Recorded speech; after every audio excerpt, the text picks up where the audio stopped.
So let's talk about authenticity sensation, or in the Myers-Briggs system, ISFPs. People often call them the artist type. And I just want to mention that this webinar, before we really get into the meat of this information, that this webinar is actually for three different kinds of people. The first is people who have authenticity and sensation as their genius. So I'm primarily going to be talking to you. The second kind of person that this webinar is for people who are friends and family of those who have authenticity and sensation as a genius, to help them understand how the ISFP, or the authenticity sensation person, works in the world. And the third type of person that this webinar is for people who are just learning about all personality types in general and want to learn more about this particular type. But I'm mostly going to be talking to people who have authenticity and sensation as their genius. If I go in and out of different tenses, if I start saying them as opposed to you, that's why I'm talking to a variety of people. But I really want to focus in on people who have these two mental processes as their primary, what we call cognitive functions, or primary geniuses that they use. So let's talk a little bit about ISFPs, or authenticity sensation people, as an overview. These types of people are passionate and intense, and this is especially when it comes to their values and beliefs. They tend to be creative and artistic, even if that's not in the traditional sense. You know, not all are painters, musicians, but all see themselves as having an artistic flair. They have a strong connection with their beliefs. They see them as part of their identity, and for the most part, a lot of them see themselves as very spiritual, in a traditional way, in a religious way, or even in a more ethereal way. But most would identify themselves as spiritual people. They are a major believer in the concept of individuality. This type is often the champion of the disenfranchised. So you'll see different ISFPs go into missionary work, and they'll work with, say, teenagers, people that most of society kind of ignores. Or they'll be the kind of person who dresses really kooky because they want to express their individuality and sort of be a champion for other people who want to express their individuality as well. And they really believe that all people should be allowed to be themselves without judgment. So that's kind of, that's a lot of the qualities that people of this type, people who have authenticity and sensation, would really identify with.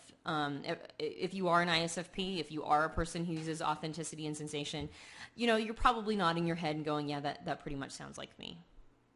Let's talk about who's in the car. Now, when you read your PDF profile, the breakdown, you probably saw a lot of this information. So I'm going to refer back to that for more in-depth information, but I want to review what are the mental processes that you're using. Who's in your metaphoric car?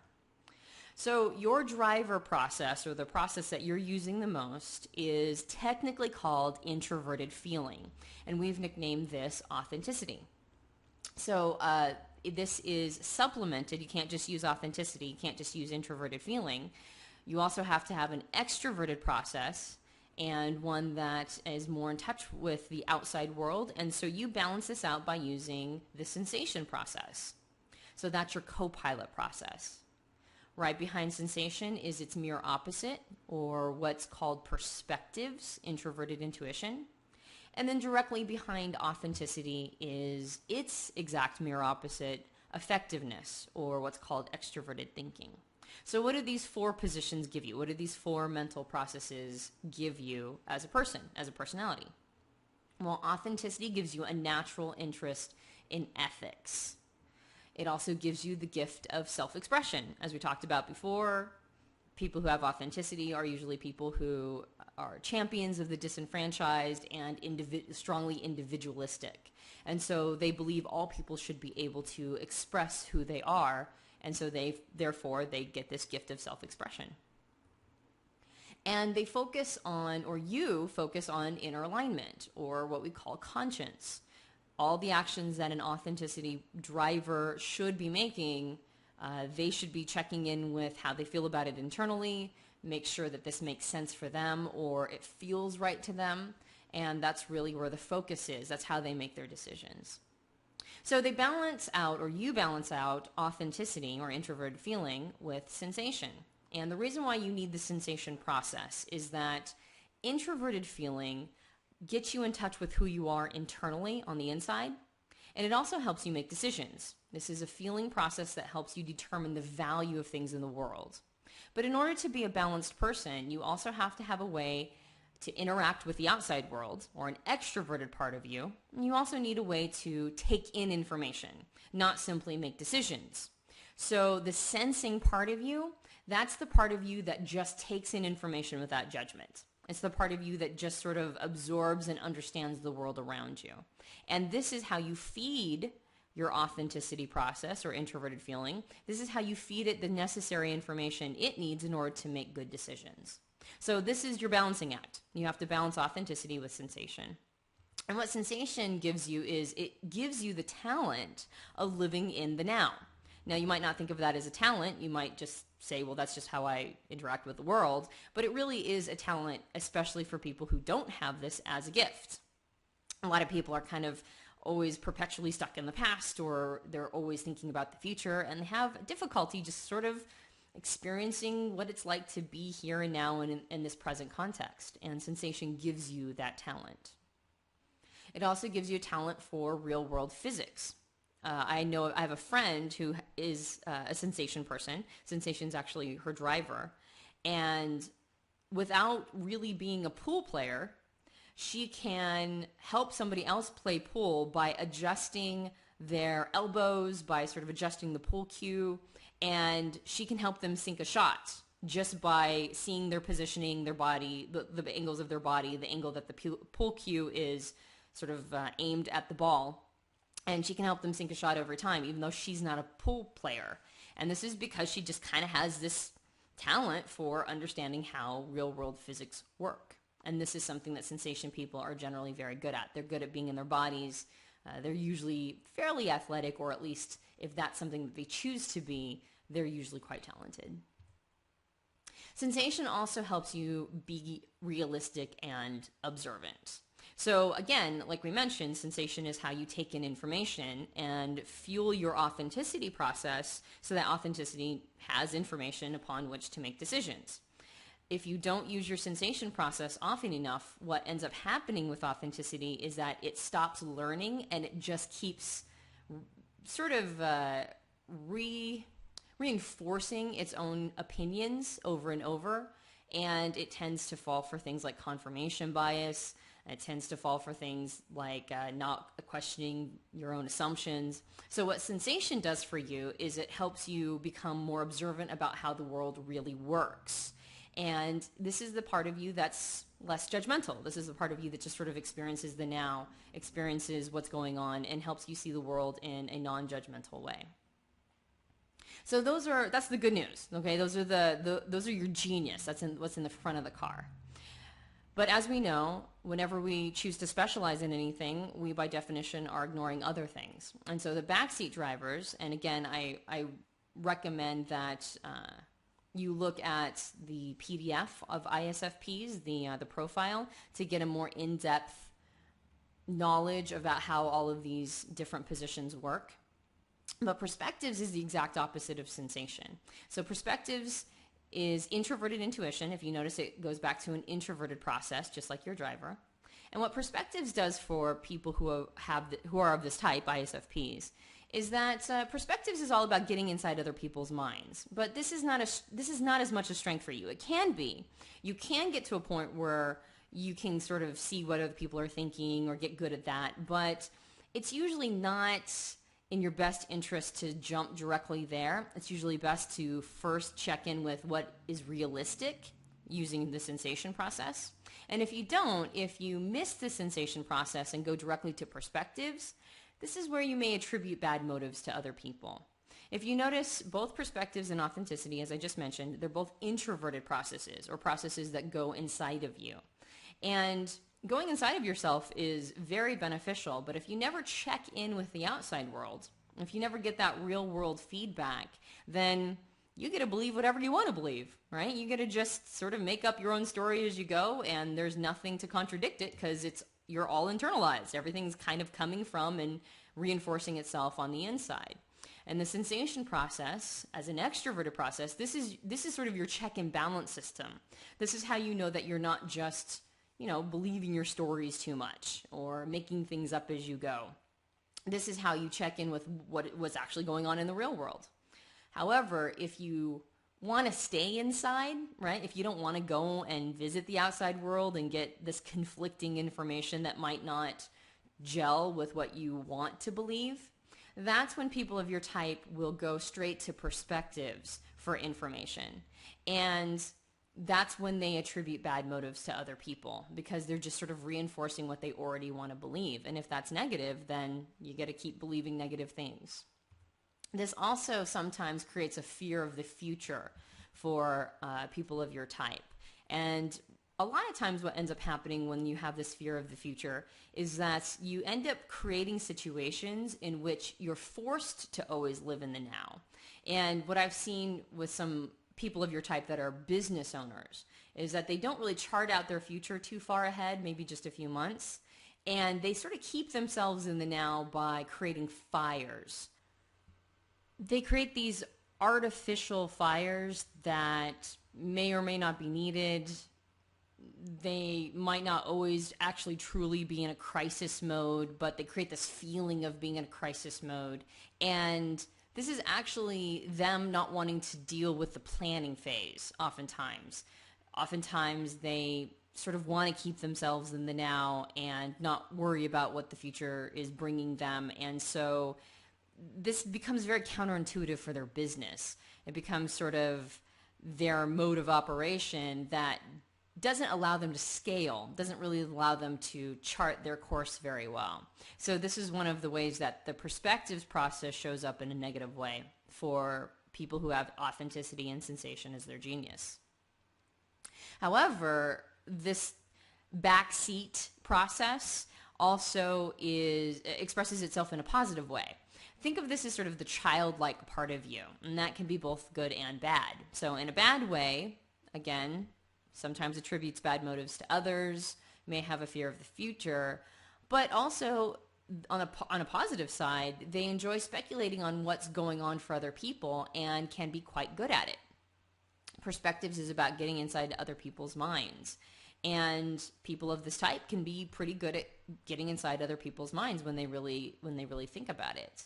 And in a positive way, when they're doing this, not to, as I mentioned before, sort of reinforce their own story. If they're doing it out of love, if they're doing it in a positive way, they can be really good at anticipating the needs of other people or kind of knowing what's going on for someone else and then becoming a really good counselor or listener for them. Now, directly behind authenticity is the process called effectiveness. And this is the process that people of this type are generally the weakest at. It doesn't make you an ineffective person. It's just the nickname we've given for the more technical term extroverted thinking.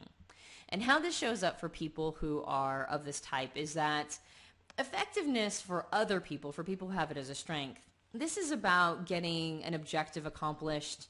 It's about manipulating resources in a positive way in order to get a goal accomplished. It's really about metrics and putting everything down to sort of a bottom line. For people of your type, when you get really stressed out, you can become fairly passive aggressive. This is because you're trying to get something accomplished. You're trying to get a goal accomplished, but you're trying to force the issue, really. It's more about trying to make it happen as opposed to trying to naturally sort of let it flow, which is usually what you're good at. You're good at making things happen through more of a feeling process, more of a go with the flow process, and sort of encourage or inspire other people to help you or do this thing and get these goals accomplished. Well, effectiveness people are more authoritative, more directive. It's usually more about sort of telling people what to do. And because you're not a person who naturally likes to tell people what to do, when you're in this process, this is when you're becoming passive aggressive. Usually shows up in a time of stress or a time period of depression. It also can be used in a positive way, just like the perspectives process. Think of effectiveness as a way to sort of detox from the day. You're using your driver process all the time. You're using authenticity all the time. And sometimes this process gets a little tired, and that makes sense. So when you are feeling stressed out, when you're feeling super tired, one of the best ways or the best hacks to get yourself back on track is to go to the effectiveness process and just sort of let your driver have a break. And this usually can be accomplished by finishing simple tasks and projects. I know somebody who has the authenticity process as a driver, and one of the things that they do in order to sort of de-stress is they go through their email inbox and just clear it out. Well, it's a pretty simple project, but once they do it, they just feel a little better. And when you're using the effectiveness process to sort of detox or de-stress, remember you only have to do it for about 20 or 30 minutes. This is kind of a way to sort of trick your mind into giving yourself a break. And you usually only need it for about 20 or 30 minutes. So again, the profile that is available for authenticity sensation goes into this deeper, but we just wanted to go into a review of who's in the car. So this is sort of the framework that we're using when we talk about people of the authenticity sensation type. And one more thing. Effectiveness will be your aspiration. And what that means is this is sort of a process that is kind of unconscious for you. It's sort of under the radar. And as your aspiration, what that means is that it's under the radar, but it's still whispering in your ear. It's still a big part of who you are. And this is what inspires a lot of ISFPs to be attracted to leadership. Now, they don't necessarily like to boss people around. They don't necessarily like to be managers or supervisors, but they frequently like to be in positions of leadership and inspiring other people. So that part of you that likes to inspire groups of people to, take action, that's the effectiveness process sort of whispering in your ear. So let's talk about your type in relationships. People of your type will connect based on shared values and ideals. Now, most people connect based on shared values and ideals to some extent, but for people of the authenticity sensation style, this is extremely important. This is probably top priority for them whenever they're connecting with other human beings. When we talk about this type in relationships, we're not just talking about romantic relationships as well. We're also talking about family relationships and friendships. All of the ISFP relationships will be connecting based on these shared values and ideals. They're very accepting of other people's quirks, and they feel that everyone should be able to be themselves without scrutiny. So when the people of this type are healthy, when they are in a position where they're doing very well and they're mature, they are surprisingly forgiving of other people. They're very open. They're great listeners. They usually are some of the best people to talk to in a time period of stress. And that's because they really believe that everyone should be able to express themselves without censure. Now, on the flip side, they can be, or you can be, as an ISFP, extremely sensitive to criticism or just sometimes differing opinions. One of the reasons why you're so sensitive to criticism is because you really see your ideals and values as your identity. So when somebody disagrees with you, or if somebody criticizes how you feel, it can feel like they're criticizing you as a human being. So one of the best ways to sort of get to a point where you're not so vulnerable to criticism or so vulnerable to what can be perceived as attacks is that just remember that these differences of opinions are not necessarily an attack on you as a human being. They're not necessarily even an attack on your value system or your opinion. They're just differing opinions. It's just somebody else's take on the world, somebody else's story. So kind of give yourself a little bit of distance from other people's opinions, and remember that this is not about you. This is about their take on the world. People of this type may have a tendency to see only things that confirm their beliefs and their worldviews. Now, this is one of the biggest traps that people of this type can get into because they're leading with a process that is about how they feel on the inside. how they're experiencing the world on an emotional level. If they don't get outside of themselves, if they don't use their extroverted process of sensation often enough, they will just keep those feelings, those initial feeling impressions about the world, they will keep them without scrutinizing themselves at all. They will keep them, they'll hold on to them, and they won't basically question their own assumptions. They won't question how they feel. And so the more they stay inside themselves, the more they sort of massage those feelings and, you know, just really reference only how they feel about something in order to interpret the world, the more they have a tendency to only want to take in information that continues to confirm those feelings. And that makes them susceptible to being extremely unrealistic. So the antidote to this, or the solution, is to see the world objectively without judgment. So use that sensation process, that co-pilot, that sensation process that just helps you see the world realistically and without judgments. Use that process to take in the full picture of what's going on, even if it contradicts your belief, even if you find it offensive initially. Go ahead, take in all that information, and just let yourself see it. You know, you don't have to necessarily make a judgment right away. Just let yourself sort of see what's going on and go, okay, that's reality. That's what's really going on. And the more you get good at that, the less you'll have a tendency to basically vet information only to confirm your biases, only to confirm your beliefs and worldview. And you can see how only confirming your beliefs and worldview can be a dangerous trap to get into. I mean, it might feel good. It might feel good to stay in sort of a bubble that you've created, but it gets you farther and farther away from reality. And there's a lot of philosophies that indicate that pain comes from arguing with reality. And if your beliefs are contrary to what reality is telling you, then that's an argument that you're having with it. And there's a lot of pain that comes along with that situation. So go ahead and take in the whole picture. I'm talking to ISFPs directly now. Go ahead and take in the whole picture without judgment. See the whole landscape and go ahead and take in information that might initially contradict a belief. What's interesting is that sometimes you'll see your beliefs change when you really see a full picture. And as I mentioned before, this type has a tendency to be a champion of the disenfranchised. Now, this is the advantage to being a person who's really in touch with your emotional experience. You recognize that everybody has an emotional experience. And there's a saying that I found really interesting, and that was the more personal something is, the more universal it is. People of your type are really good at understanding this. So they get that if they're experiencing something on an emotional level, other people are probably experiencing something very similar on this emotional level, and they kind of, you know, when they're not in a judgmental space, when something isn't contradicting their beliefs, they usually cut other people a lot of slack, especially if somebody is going through a hard time. And who goes through the hard times the most?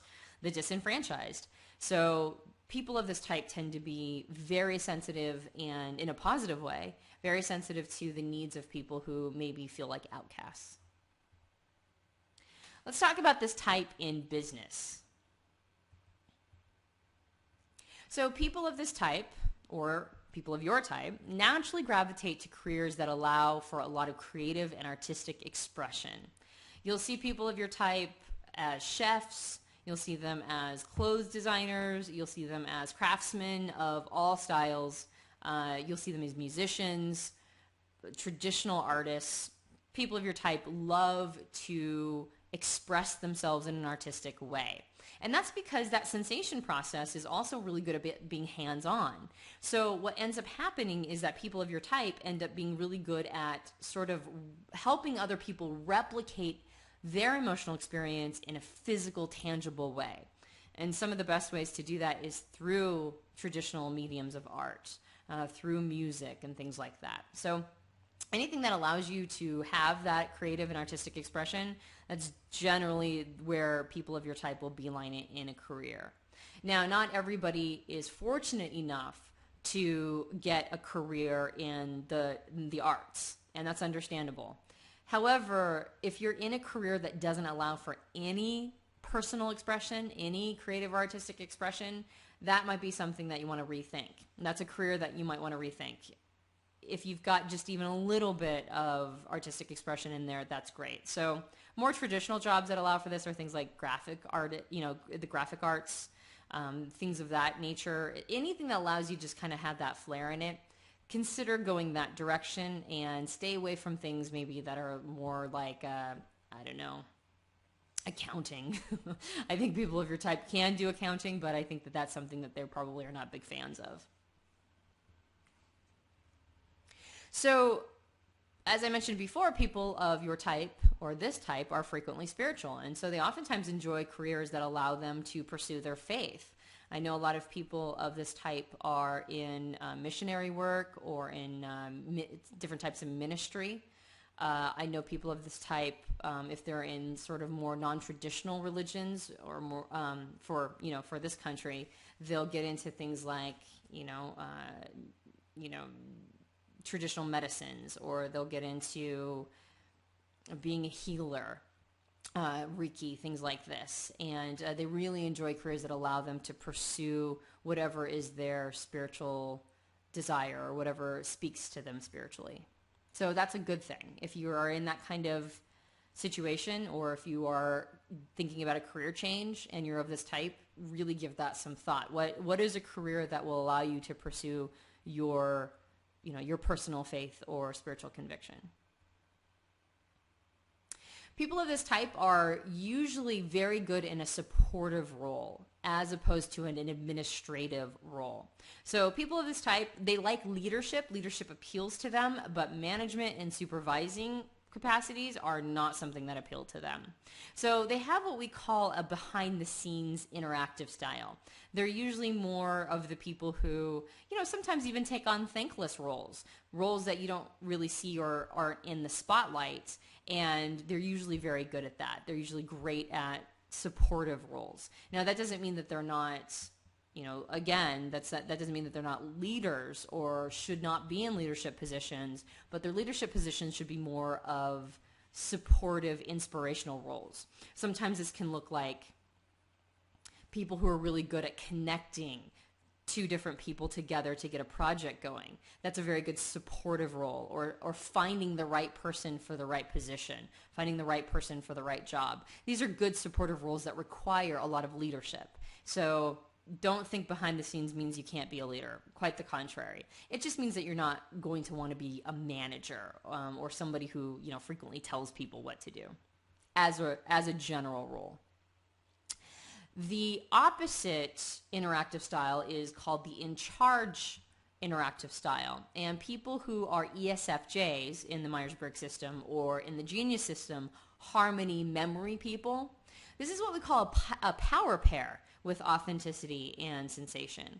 It just seems to be that when those two people get together, they tend to, sort of make things happen. They tend to rock it out. So we highly recommend that if you're maybe an entrepreneur, or if you're looking to start a business, or if you're looking to just, change careers and need to partner up, maybe find somebody who has that harmony memory genius so that they can be the one who sort of bosses people around, and you can be that more supportive leadership role in the background. People of this type are surprisingly practical and detail-oriented, but they have trouble seeing into the future and planning long-term. So that sensation process, that makes you want to stay in the now. That is a very, very good talent for a lot of different things. But when you need long-term planning, that's not when your type really shines. So the solution is to find somebody who fills that role. There's plenty of people who have the genius of perspectives as a driver.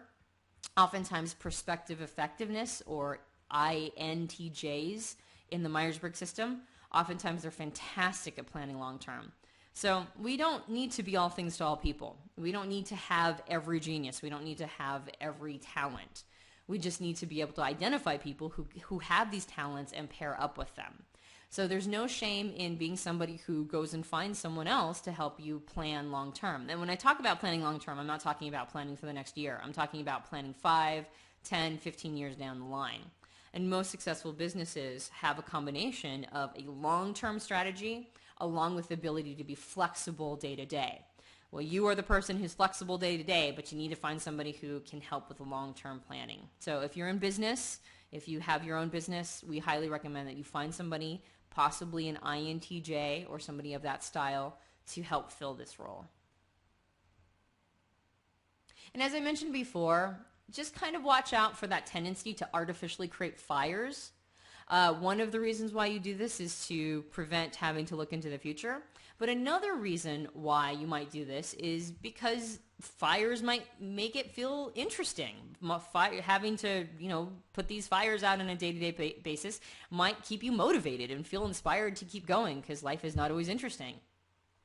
This is not a terrible strategy for you alone if you're all by yourself and you're hitting a deadline.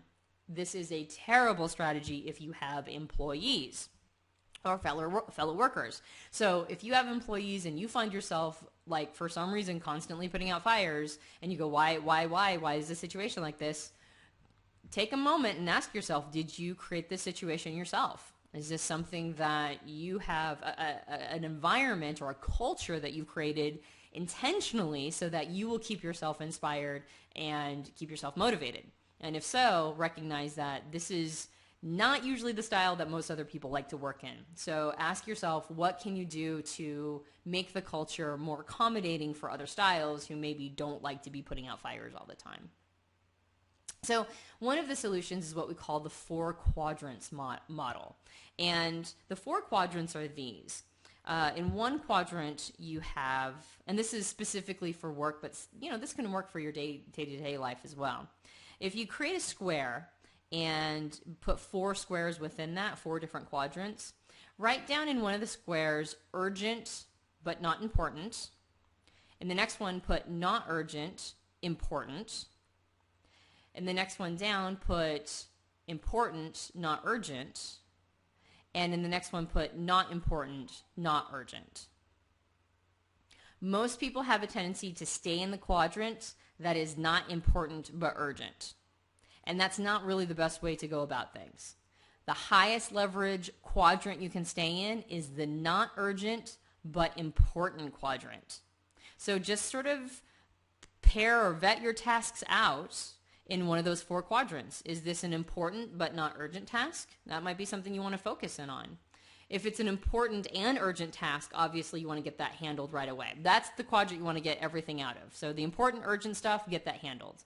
But then don't move to the not important but urgent stuff. Some stuff feels like it has to be done right now, but in reality, it's really not a deal breaker. So try to stay out of that quadrant and try to move into the important, not urgent quadrant as much as possible.